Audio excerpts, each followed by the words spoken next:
Et donc, il faut un peu adapter son discours en fonction du type de patient qu'on a en face de soi. L'impact de la perte de poids, si on perd du poids, si on perd juste 5% de son poids de base, c'est positif pour le diabète, c'est positif pour la tension artérielle, c'est positif pour le cholestérol. Donc, il faut perdre du poids. Quel que soit l'âge du patient, généralement, s'il a une obésité, il faut perdre du poids. Parce que c'est bon à la fois pour la tension, pour le cholestérol et pour le diabète. Et alors, il faut encourager l'activité physique. Malheureusement, les gens ne font pas assez d'activité physique. On se réfugie parfois avec des excuses en disant « j'ai pas le temps », mais je suis médecin, j'ai des horaires de fou, mais je fais un peu de sport. Il faut toujours trouver une demi-heure par jour, c'est pas beaucoup, et c'est facile à trouver. Et donc, une fois que le régime et que l'activité physique ne suffisent pas, à ce moment-là, on rajoute des comprimés. Et donc, parmi les comprimés, il en existe plusieurs sortes. Il y a des médicaments qui empêchent le sucre de rentrer à partir du tube digestif. Il y a des médicaments qui augmentent la sensibilité à l'insuline, donc qui ouvrent un peu mieux la porte. Et puis il y a des médicaments qui permettent d'empêcher la libération de sucre au niveau du foie.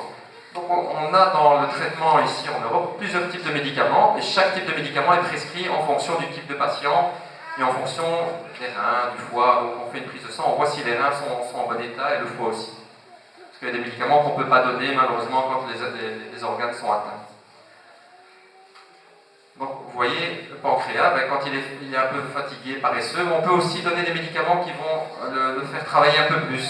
Donc ce sont des médicaments qui permettent de fouetter le pancréas pour fabriquer plus d'insuline. Et puis quand les comprimés ne suffisent pas, à ce moment-là, on a recours à l'insuline. Donc l'insuline, je sais que c'est un peu tabou, mais malheureusement, quand on n'a plus d'autres solutions, c'est la seule chose qui peut permettre aux patients de ne pas mourir prématurément. Où et comment on injecte l'insuline, mais c'est pas difficile. L'insuline, ça s'injecte avec une seringue ou bien des stylos jetables. Maintenant, on a toute une série d'appareils.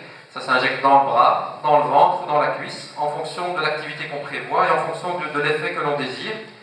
L'insuline est plus vite absorbée au niveau du ventre et moins vite absorbée au niveau de la cuisse. Donc quand on veut manger, on a intérêt à ce que l'insuline soit vite absorbée. Donc généralement, on pique dans le ventre. Quand on doit faire une injection d'insuline avant de dormir, on la fait plutôt dans la cuisse pour que ça agisse moins vite, pour éviter d'avoir des baisses de sucre pendant la nuit.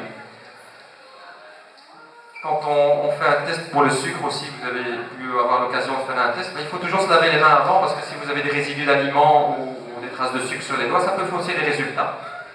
Et donc, toujours utiliser du matériel adéquat, pas prendre du matériel périmé.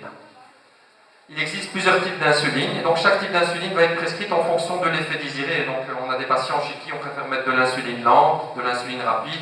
Il y a plusieurs firmes qui ont commercialisé plusieurs types d'insuline. C'est une vieille image, il y en a encore d'autres nouvelles qui sont apparues entre-temps, mais